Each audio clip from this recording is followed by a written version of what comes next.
Hello दोस्तों आज की वीडियो में मैं आपको बताने वाला हूं, अगर आप भी एक CSC VLE हैं और आपको आधार का कार्य मिला हुआ है तो दोस्तों आधार ऑपरेटर के ऊपर पेनल्टीज लगाई गई है। यदि आप इस पेनल्टी को पे नहीं करते हैं तो आपके आधार यूसेल सेंटर को बंद भी किया जा सकता है। अगर आप दिल्ली के VLE हैं तो यह वीडियो आपके लिए इम्पोर्टेंट हो सकता है, और अगर आप अदर स्टेट के VLE हैं, सभी स्टेट के ऑपरेटर्स के लिए सेम रहती है, तो आपको भी सावधानियों को बरतना है ताकि भविष्य में चल के आपके आधार मशीन को ब्लैकलिस्ट ना किया जाए और आपके ऊपर भारी पेनल्टीज ना लगे। तो चलिए दोस्तों वीडियो को स्टार्ट करते हैं। दोस्तों जैसे कि आप जानते हैं CSC आधार ऑपरेटर के पास केवल क्या क्या सर्विस है, mobile number link, address change और document update. Demographic update services में नाम, date of birth, gender, CSC Aadhaar operator यह सभी सर्विसेज में कार्य नहीं कर पाते हैं, क्योंकि नाम, डेट ऑफ बर्थ, जेंडर यह सर्विसेज डिसेबल कर दी गई है। वह केवल मोबाइल नंबर लिंक और एड्रेस, केवल यह दो सर्विसेज में ज्यादातर कार्य करते हैं। मोबाइल नंबर लिंक करने के लिए आपको कोई अलग से डॉक्यूमेंट ग्राहक से लेने की आवश्यकता नहीं होती है। जब आप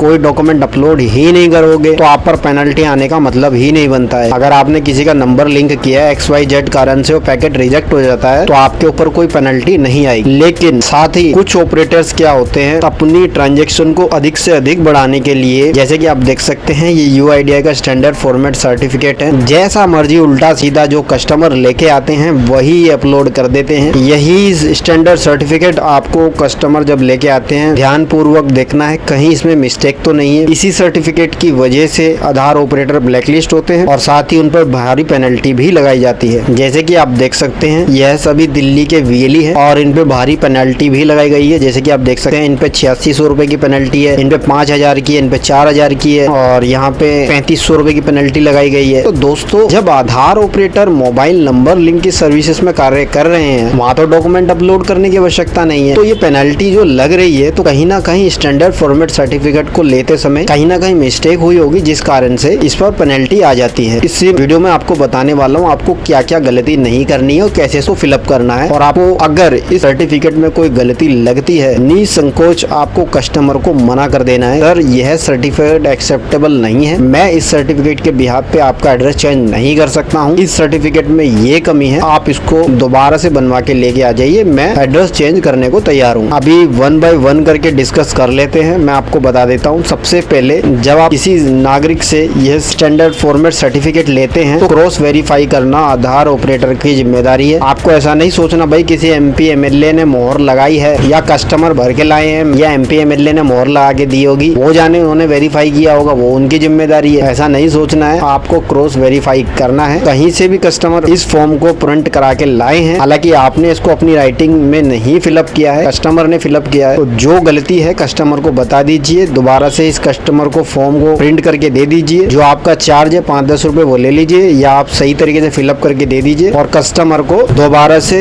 फॉर्म पे स्टाम्प कराने की आवश्यकता होगी अगर कुछ इसमें मिस्टेक है तो। अगर सब कुछ सही है तो आप डॉक्यूमेंट को अपडेट कर सकते हैं। इसमें कुछ ऐसी गलतियां मैं आज की वीडियो में बताऊंगा, शायद आप इस चीज को इग्नोर कर देते होंगे जिस कारण से आप पे भारी पेनल्टी आ जाती है। सबसे पहले आपको ये देख लेना है, जो भी कस्टमर इस फॉर्म को लेके आते हैं यहाँ पे लिखा हुआ है to be valid for 3 month from date of issue. जिस भी डेट में इस फॉर्म को फिलअप किया गया है उस तारीख से यह सर्टिफिकेट केवल 3 महीने के लिए वैलिड है। सबसे पहले आपको क्रॉस चेक क्या करना है, आपको रेसिडेंस आपके सेंटर पे आते हैं, यहाँ पे डेट फिलअप की हुई है या नहीं की हुई है। MLA MP councillor gazetted officer जिन्होंने भी इसको फिलअप करके दिया है उन्होंने यहाँ पे डेट को फिलअप किया है नहीं किया है, तो यह आपको देख लेना है, क्रॉस चेक कर लेना है। आपको डेट यहाँ पे लिख लेनी है, उसके बाद ही इसको यूज में लेना है। सबसे पहला काम आपका यहाँ पे डेट को क्रॉस वेरीफाई करना है, भाई क्या डेट यहाँ पे डली हुई है। अगर डेट नहीं है तो आपको यहाँ पे डेट लिख लेना है। दूसरा यहाँ पर आपको राइट क्लिक कर देना है, हाँ भाई इंडिया के निवासी रेसिडेंस और नॉन रेसिडेंस ऑफ इंडिया है तो यहाँ पे क्लिक करना। न्यू एनरोलमेंट CSC VLE करते नहीं है तो इसको और इस वाले ऑप्शन को आपको नहीं छेड़ना है। रेसिडेंस और अपडेट रिक्वेस्ट इस पे राइट क्लिक करना है, आपको यहाँ पर क्रॉस नहीं करना है, ओनली राइट क्लिक करना है। और उसके बाद यहाँ पे सिटीजन का आधार नंबर और यहाँ पे सिटीजन का नाम। इस फॉर्म को जब भी आप फिलअप करेंगे तो आपको सभी अल्फाबेट को बड़ी ABCD में लिखना है। कहने का मतलब छोटे अल्फाबेट ABCD के नहीं लिखने हैं। जैसे कि आप देख सकते हैं यहाँ पे क्या लिखा हुआ है, all details to be filled in block letter. ऐसा नहीं लिखना है, जैसे कि आप देख सकते हैं यहाँ पे R बड़ा है बाकी शब्द छोटे हैं, ऐसा नहीं, सभी अल्फाबेट आपको ब्लॉक लेटर में लिखने हैं। और उसके बाद यहाँ पे CO का मतलब होता है केयर ऑफ। यहाँ पर अगर वाइफ आधार अपडेट करवा रही है तो आपको हस्बैंड नेम लिखना है, बच्चे का आधार अपडेट कर रहे हैं तो फादर नेम लिखना है। आपको यहाँ पर अपनी मर्जी से, जैसे कि यहाँ पे CO लिखा है केयर ऑफ, तो यहाँ पे आपको SO son of WO wife of ये नहीं लिखना है। कुछ सिटीजन आपको बोलेंगे कि जी मेरे पुराने आधार में तो SO करके लिखा था, कुछ बोलेंगे मेरे इसमें तो WO करके वाइफ ऑफ लिखा था। CO का मतलब क्या होता है, कैसे पता लगेगा ये मेरी वाइफ है, ये तो सभी में सेम कर दिया है CO। तो आपको उनको समझाना है ये ऑप्शन अब बदल चुके हैं, सभी के आधार में CO आता है। और किसी भी प्रकार की ग्राहक को कंफ्यूजन है वह 1947 पे कॉल करके अपनी कंफ्यूजन को दूर कर सके। यहाँ पे मकान नंबर, कुछ मकान नंबर या बिल्डिंग नंबर या अपार्टमेंट नंबर है वो लिख लेंगे। यहाँ पे स्ट्रीट, यहाँ पे गली नंबर, कोई रोड है वो लिख लेंगे, गली नंबर इतना जो भी है वो यहाँ पे लिख लेंगे। कोई लैंडमार्क है, नियरेस्ट, जैसे लैंडमार्क होता है ना, near SBI bank, behind MCD school, तो जो भी आपके नियरेस्ट लैंडमार्क है तो आप लिख लेंगे।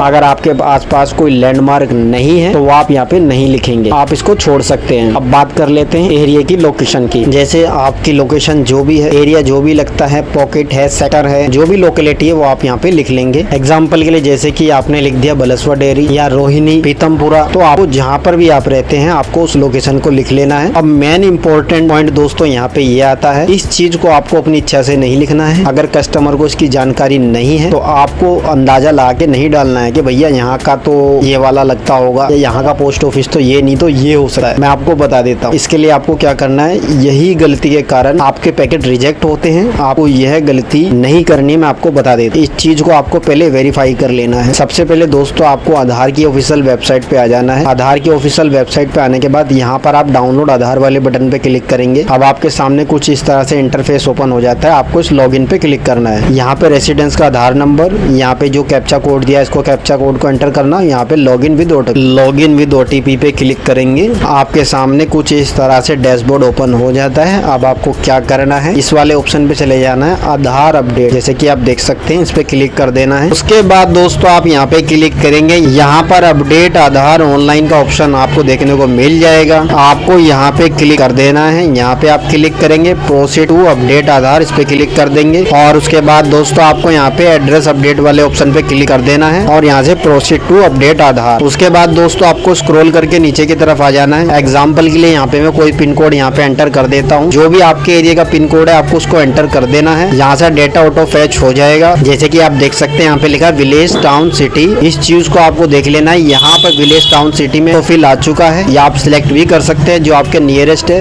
तो यही चीज आपको देख के फॉर्म में फिलअप करनी है। और पोस्ट ऑफिस में जैसे आप क्लिक करेंगे तो यहाँ पे पोस्ट ऑफिस का भी ऑप्शन आपको देखने को मिल जाएगा और यही चीज आप पोस्ट ऑफिस वाले ऑप्शन में फिलअप कर देंगे। मैं आपको यहाँ पे पिन कोड चेंज करके दिखा देता हूँ। अब आप देख सकते हैं विलेज टाउन सिटी वाले ऑप्शन में कई सारे ऑप्शन ओपन हो चुके हैं। कस्टमर ने फॉर्म में कोई ऐसा ऑप्शन लिख के लाए हैं जो आप ऑनलाइन में वेरीफाई कर रहे हो वो चीज आ ही नहीं रही है। इनमें से ही कोई एक ऑप्शन उनके नियरेस्ट लोकेशन का होना चाहिए। जैसे आप विलेज टाउन सिटी वाले ऑप्शन को फिलअप करते हो और नीचे पोस्ट ऑफिस वाला ऑप्शन भी आपको देखने को मिल जाता है। यही चीज आपको यहाँ पे ऑनलाइन वेरीफाई करने के बाद लिखनी होती है। उसके बाद डिस्ट्रिक्ट आप यहाँ पे देख सकते हैं, डिस्ट्रिक्ट जो भी है यहाँ पे लिखा हुआ है उसी डिस्ट्रिक्ट को यहाँ पे एंटर कर देंगे। और उसके बाद स्टेट, जो भी आपका स्टेट है वो आप स्टेट यहाँ पे लिख लेंगे। यहाँ पर पिन कोड और यहाँ पे डेट ऑफ बर्थ, एग्जाम्पल के लिए आपकी डेट ऑफ बर्थ है 10/4/1995, तो ऐसे नहीं आपने लिख दिया 10/4 ओनली 95 लिख दिया, 95 95 लिख दिया। पूरा लिखना है 10/04/1995 1995, पूरा डेट ऑफ बर्थ को फिलअप करना है। उसके बाद यहाँ पर आपको अपना सिग्नेचर जरूर करना है। अगर आपके छोटे बच्चे हैं जिनकी आयु 5 वर्ष से कम है तो पिता यहाँ पे अपने हस्ताक्षर कर सकते हैं। लड़की है तो डॉटर ऑफ करके सिग्नेचर कर देंगे, अगर लड़का है तो सन ऑफ करके सिग्नेचर कर देंगे। और उसके बाद यहाँ पर आपको अपना एक फोटोग्राफ जरूर चिपकाना है। फोटोग्राफ लगाने के बाद जिस भी सर्टिफायर से आप इस फॉर्म को वेरीफाई कराएंगे, जैसे कि यहाँ पे लिखा है गैजेट ऑफिसर